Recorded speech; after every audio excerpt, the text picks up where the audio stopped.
Hey, this is Double R. I wanted to tell you that Anchor by Spotify is a great and easy way to make a podcast with everything you need and all in one place. Anchor has the tools to allow you to record, edit your podcast straight from your phone or your computer. When hosting with Anchor, you can distribute your podcast to all listening platforms like Spotify, Apple Podcasts, and more. It's everything you need to make a podcast in one place. Best of all, it's totally free. So go down the Anchor app or go to anchor.fm to get started. This is the Let's Roll Podcast with your host, Double R. What's up, everybody? It's Double R, the host of Rose and Most, and this is the Let's Roll Podcast. Today is my daddy's special, Father's Day special, where I'm remembering my father, things I've learned from him, memories that will always cherish. The good, the bad, the ugly, and much more. Happy Father's Day, right after this. Today is Father's Day, and I wanted to do an episode on my dad. I originally wanted to do it with my brother, but that seems to be kind of hard to do. I will say up front, maybe if I get him in here to talk about him, I will splice it into the episode, but if not, it is what it is. My dad, first of all, my dad was a very good father, very good provider. He was a former police officer, retired from that, then became a salesman. He sold food, promotional products. He worked for different companies. I have a lot of memories of my dad. Some are good, some are bad. I didn't have the closest relationship with my father. And that's due kind of because of my disability. Because my dad was a police officer and a provider, he was gone a lot. So I was at home with my mom. So I developed a more close relationship with my mom than I did with my dad. And when I got older, I wanted to have a closer relationship with my dad.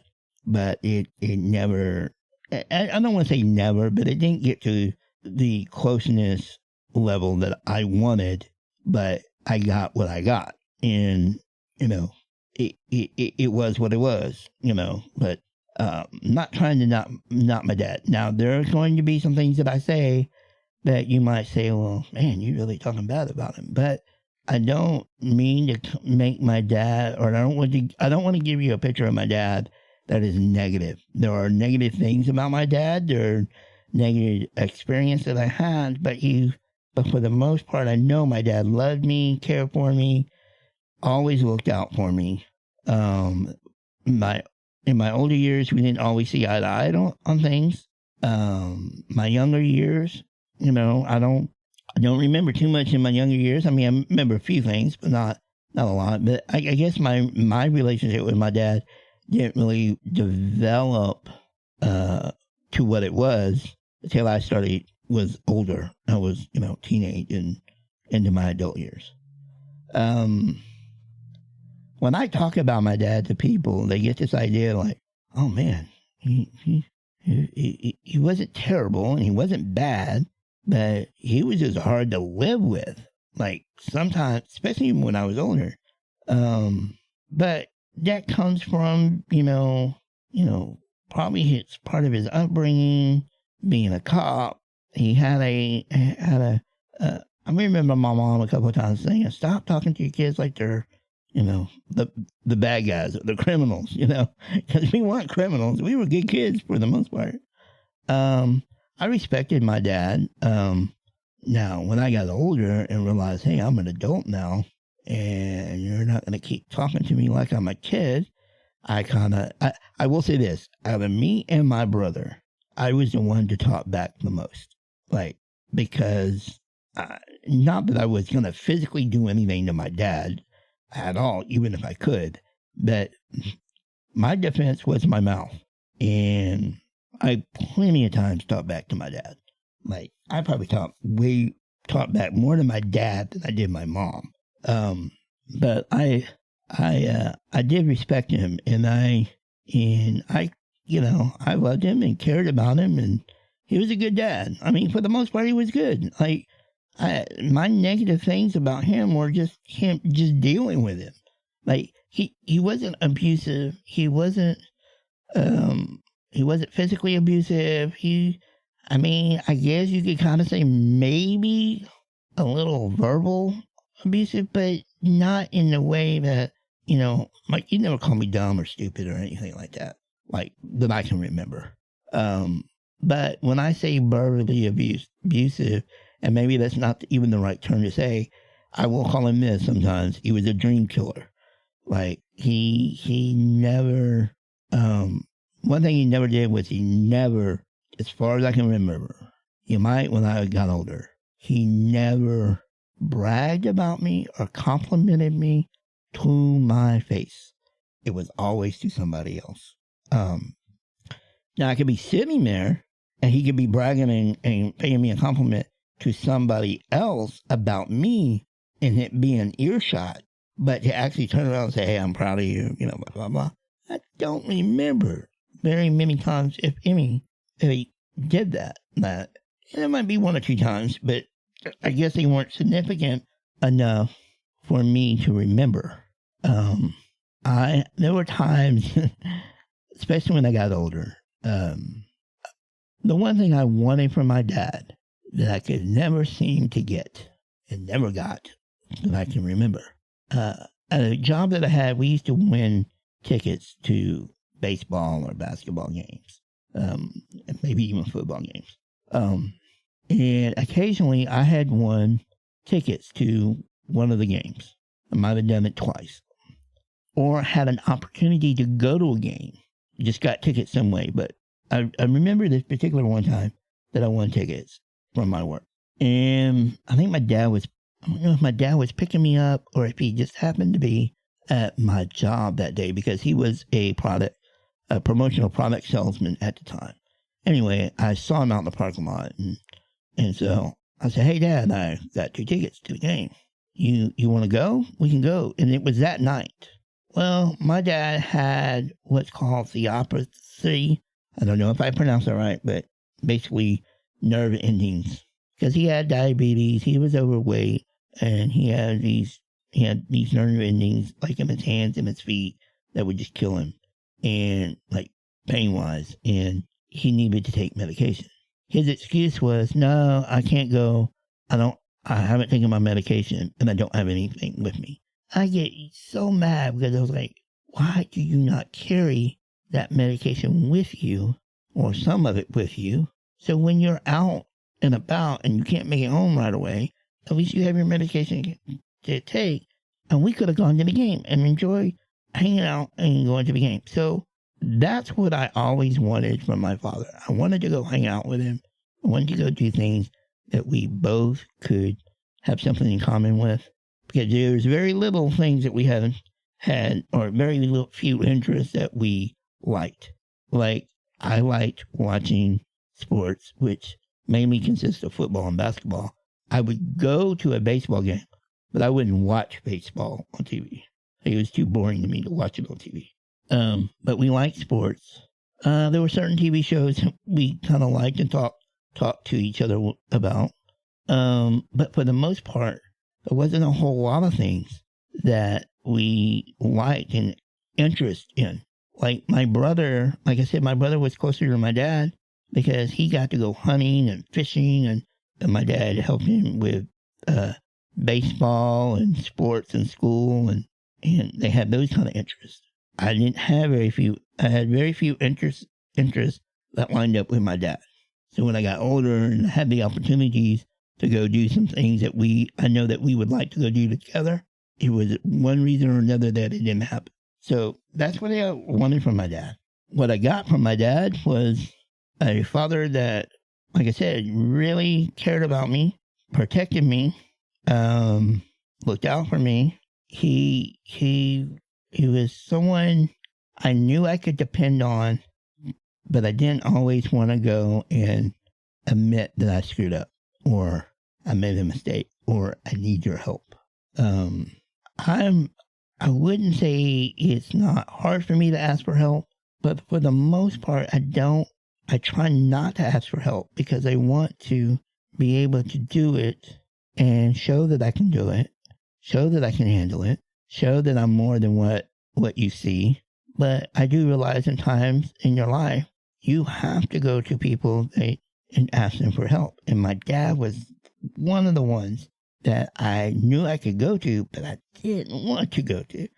Like, I didn't want to hear what he had to say when I screwed up.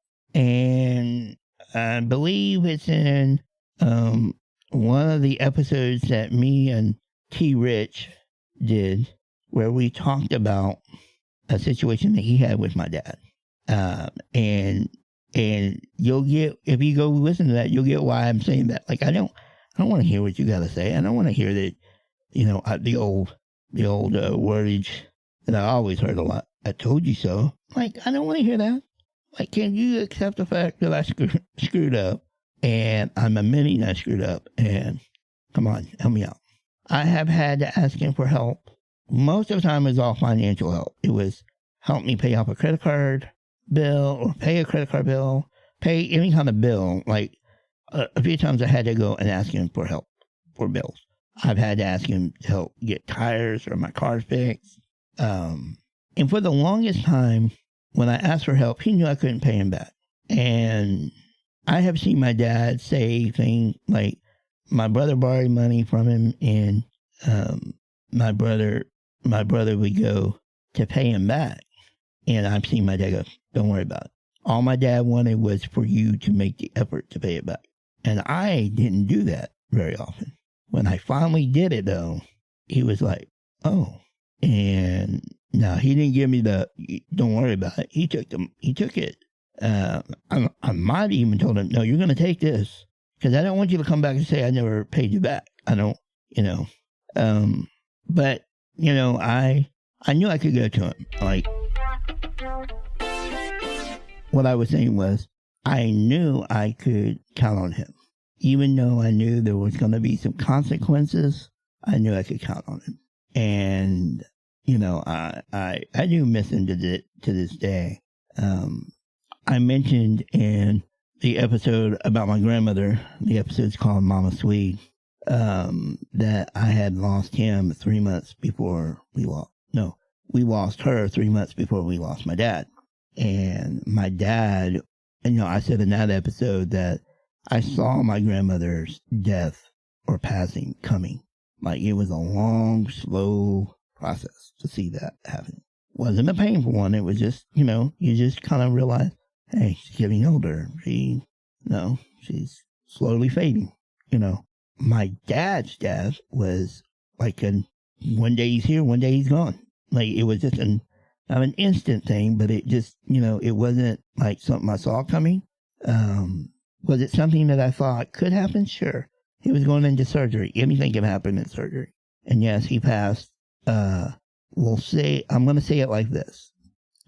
And I don't know if we talked about this on my mom's episode that I did with her, but he passed with complications due to equipment malfunctioning during surgery. I'll say it like that. And the only thing that I regret about the day that he passed was I used to make a very strong effort. If any of my family members were in the hospital or going into surgery, I make a very strong effort to be there that day, to see them go in and to see them come out. And the day my dad had surgery, and it was a heart-related surgery, it was actually to go back in and repair a problem that he developed after his open heart surgery or bypass surgery. And I wasn't able to go up there to be there the day of surgery. And because at the time I wasn't married, I wasn't even engaged. My future fiance was my girlfriend at the time. She was living with me, and she had to go to work that day. So I couldn't go to the hospital. I just took her to work. And yes, I could have gone up to the hospital after I dropped her off, but I just ended up going back home. It might have been that I wasn't sure if he was going to have surgery or something that day. I don't know. Anyway, I wasn't at the hospital. Like, I didn't make that effort to go that day. And that's the one thing I regret, not being there. I remember getting the call. I remember my mom calling me and telling me, you need to come to the hospital. They want family members to be here. Well, when you say something like that, you instantly know something's gone wrong. And so I remember driving.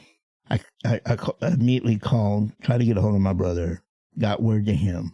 And then I called my girlfriend at the time, and told her, hey, I need to come pick you up, and told her what was going on. I remember getting about halfway to her work, and I called my dad's pastor at the time, and I got his voice message. I didn't get him. And I remember trying to tell him about my dad, and I'm breaking down crying, and because I knew at that point he was gone, and I hadn't got clarification yet, but I just knew. And so I hung up the phone, got to my girlfriend, got her picked up, got to the hospital, and we get to the waiting room, and when I roll into the waiting room, there's nobody around, and I'm like, where's everybody? And I see kind of like a receptionist, and I go up to her and I said, I'm here for my dad, blah, blah, blah. She goes, oh, yes, sir. Right down this little hall, last door on the right. And I'm like, uh-oh. And I'm going down into a private room. Something's really bad. And I remember opening the door. First one I saw was my brother. He's in tears. He cries out, we lost him. My mom's in tears. My brother was way more emotional than my mom or even me.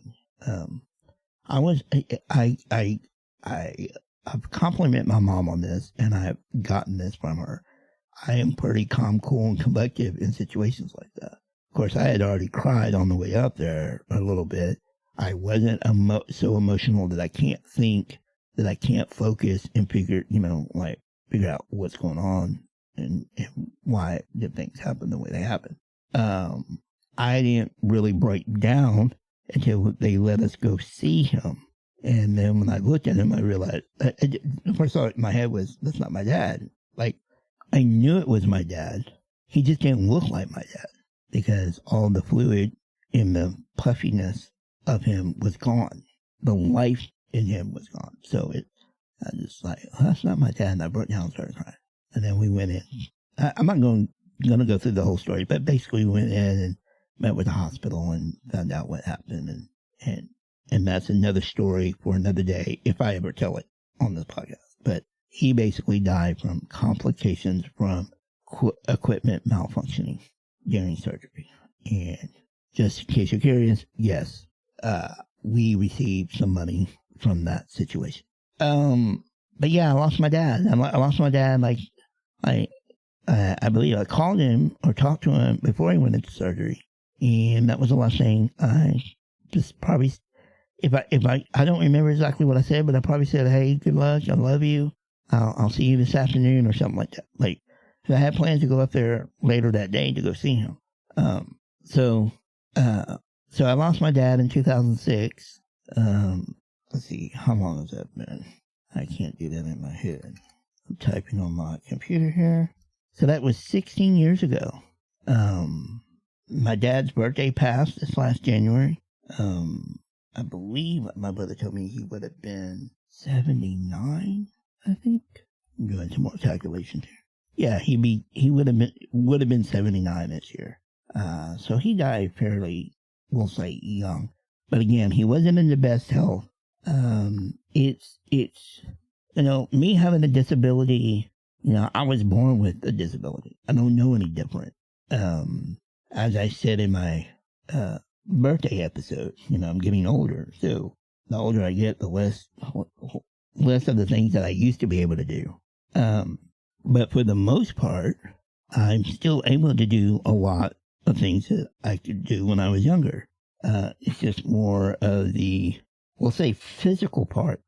I know it sounds funny being in a wheelchair and saying, well, physically I can't do, as I get older, I'm doing less physical stuff because I just can't do it anymore. Well, I know that sounds weird, but I still have the use of my arms. I still have the use of my legs. I'm still able to stand, like hanging on to something for a little bit, not for very long, a little bit.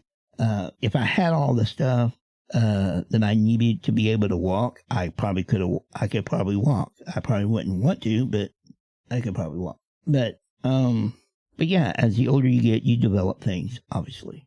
And my dad, the older he got, the more problems he developed, the more it made him feel like he couldn't go do things because of the pain or just the ability to go do it and blah, blah.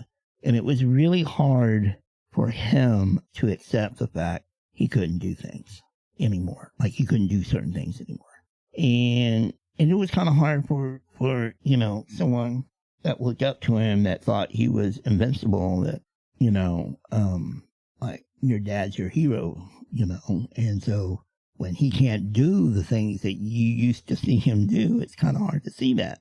I hope that I was able to, I'm not going to say inspire him, but I hope that he saw through me that, yeah, you can't do these things, certain things anymore, but you still have a life to live.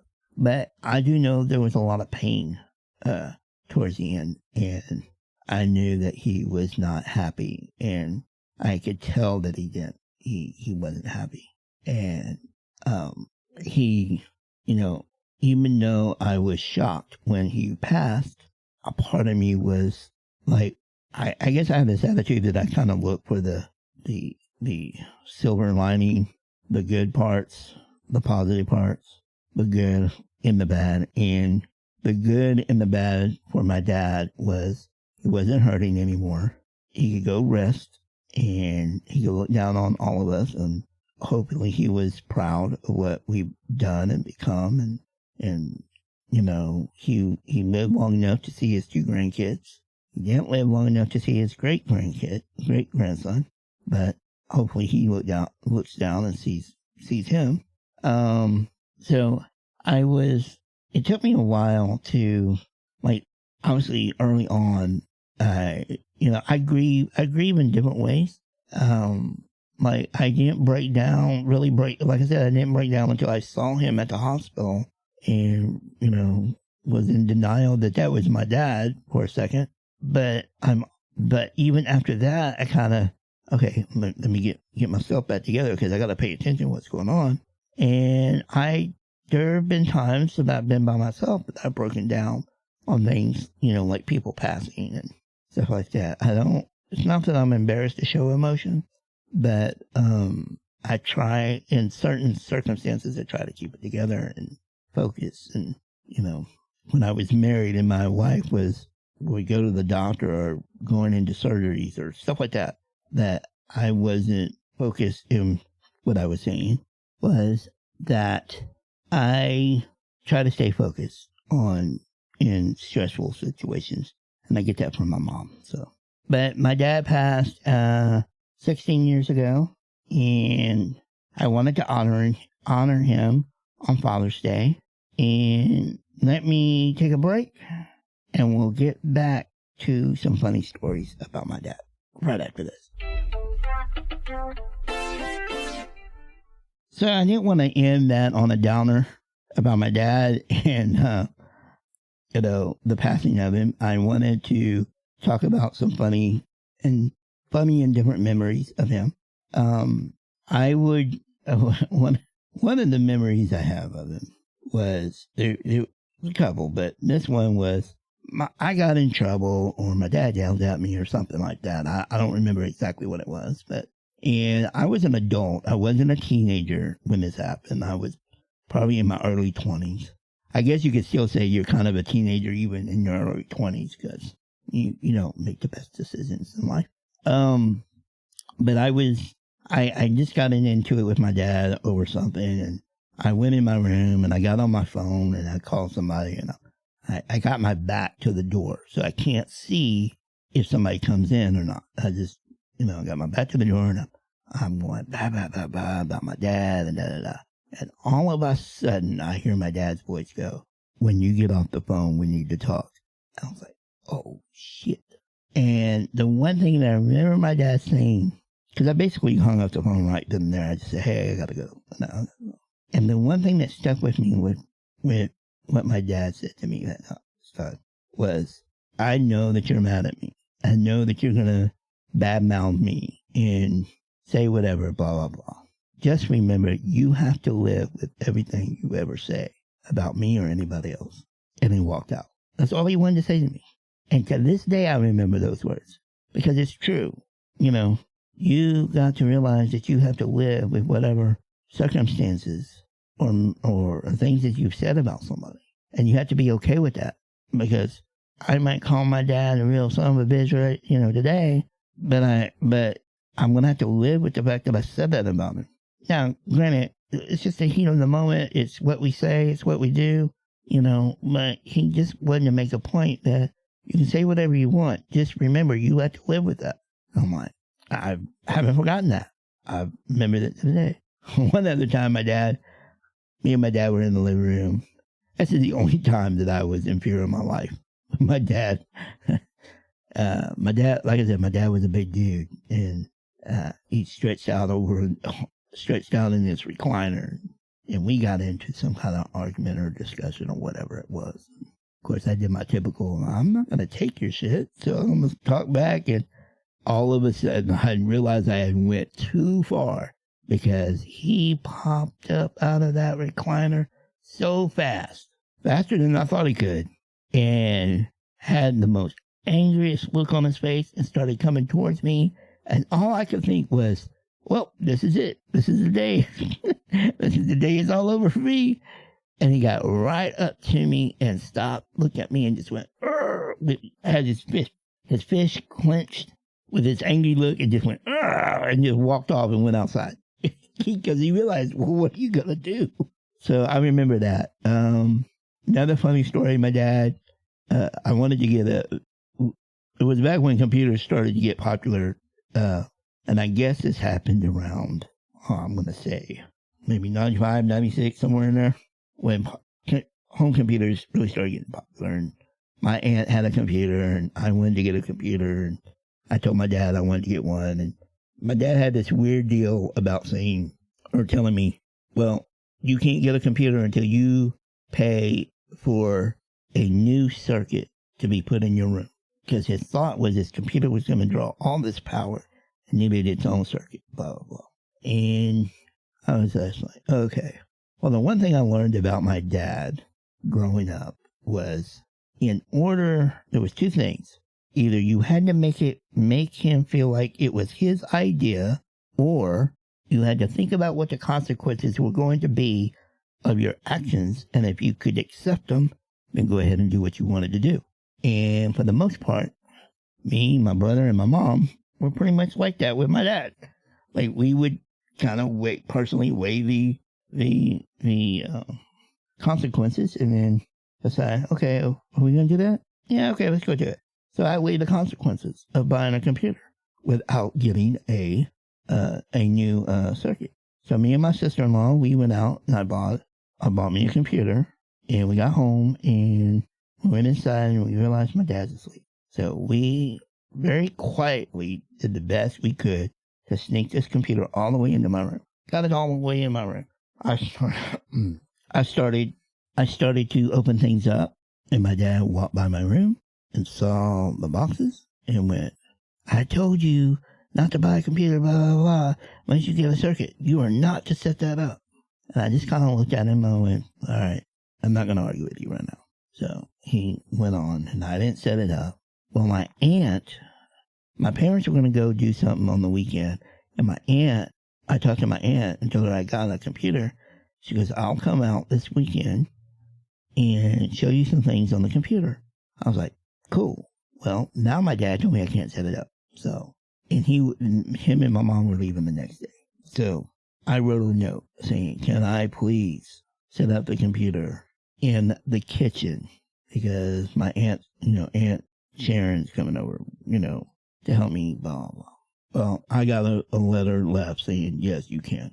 So we set it all up in there. I guess I or whoever was at the house at the time set it all up in the kitchen. And my aunt came over and started showing me stuff. By later that evening, my mom and dad came home. And they came home and saw all this stuff all over the table. And they were like, okay. At least my dad was like, okay, you can move that into your room. But don't turn on that computer. Only turn on when you have the computer on, basically this is what he said. I could have the computer on, but I couldn't have anything else on in my room as far as like a stereo or TV or blah, blah, blah. My aunt had to convince him that the computer was not pulling any more power than, say, a light bulb at the time. I don't know if at least that's what I remember her saying. So eventually I got my computer in my room and stuff, but it was things like that my dad would do. I've told this story before, little quick story, where we were at a restaurant and I was really young at the time, and I looked over and I saw this person or bus person, cleaning up the table and stuff. And I saw this one person like rolling the silverware in like a napkin or whatever, like to put them on, to be able to put them on the tables. And I made a comment. I was like, oh, I could do that. I could do that job. And my dad looked over and went, you don't want that job. You want to own the restaurant. I'm like, why are you killing some little kid in a wheelchair? Like, why are you killing what he just said? Like, not that I was going to go after that job or anything at the age I was at. I was just making a observation that, yeah, I could do that job. Like, I was looking for things that I knew or could do. And he just killed it. Like, he wasn't wrong in what he said. He was wrong in the way he said it and when he said it. It's like, he could have just said, yeah, you're right, you could do that job, and just left it at that. But he had to make this point, like, no, you need to aim above that. And I don't disagree with that necessarily. But it's like, come on, man. I've told this story about me becoming a DJ and how my dad was against it and how he just thought it was dumb and then realized that I was good at it, for one, and two, that I could make money at it.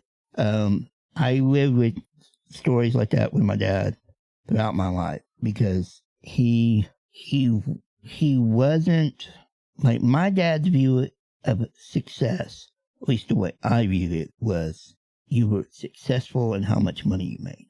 My view of success is not so much money driven. Like, my view of success is, hey, I wanted to be a DJ. I went out and I became a DJ and I was good at it.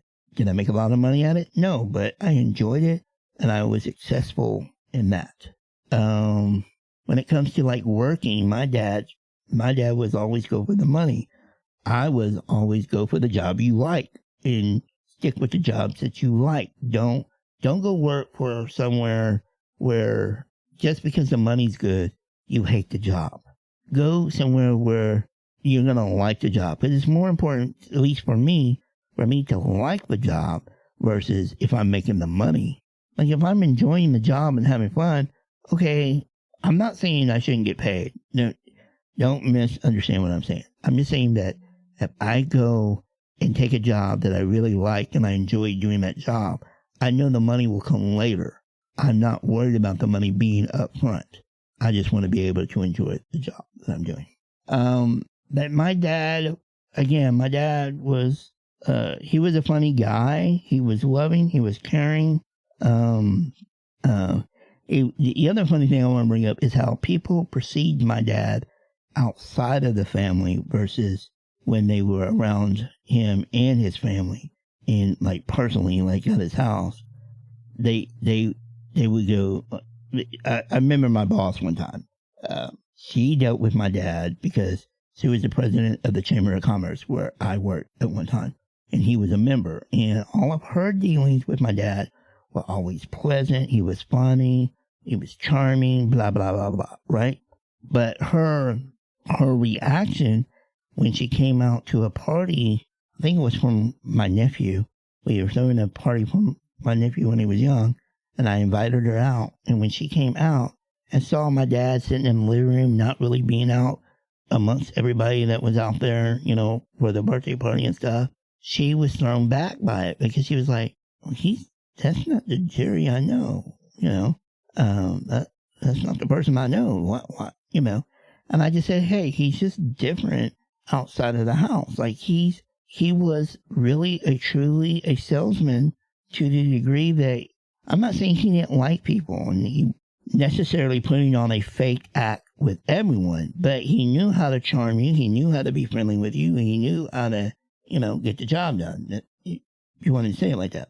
But when you see him out of his element, in his natural element over here with his family and stuff, you see a different side of him. when he passed and we were meeting with the pastor, when he passed, we were meeting with the pastor, and he wanted, and it was like me, my mom, my brother, my nephews, my sister-in-law, my uncle. I don't know if his wife was there, but I'm gonna say his wife was there, and then my mom, and then my mom and the pastor. And so he wanted us to tell him about my dad, because he said, "Look, I only know your dad from church. I only know him in my doings at the church. What was he like outside of the church?" Well, when we started talking about my dad, especially my uncles looking at us going, like, "Y'all are bad-mouthing him." We weren't bad-mouthing him. We were just telling him the truth about my father. Like, we would just say, he was a very hard person to live with. You know, he was set in his ways. He wanted certain things. And it wasn't until after my dad passed, that I learned from my mom some of the things that I didn't see when I was younger, and how controlling my dad was.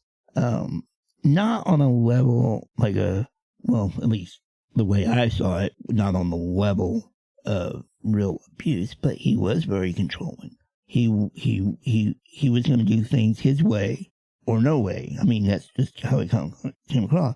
Like I said, going back, like if we really wanted to get him to do something, we had to convince him in a roundabout way that it was his idea to begin with. And that's how we got some things done. But I'm not saying he was terrible, and I don't want people to ever think that I'm shedding a bad light on him. I'm not. I mean, he had his difficulties, or we had difficulties with him based on just living with him, like his personality at home versus his personality outside.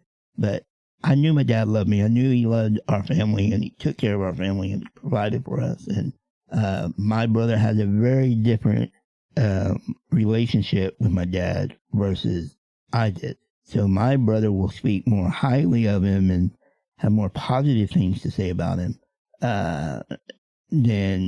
or more positive experiences, I should say it like that, than I did. Like, I'll brag about my mom all day just because I'm closer to my mom, and I've had way more experiences with my mom than I did with my dad. But that being said, I love my dad. I wish he was here. I wish I could hear his voice. I wish I could call him or talk to him, about different things, even things that are going on in the world, because I really would like to have his view on it.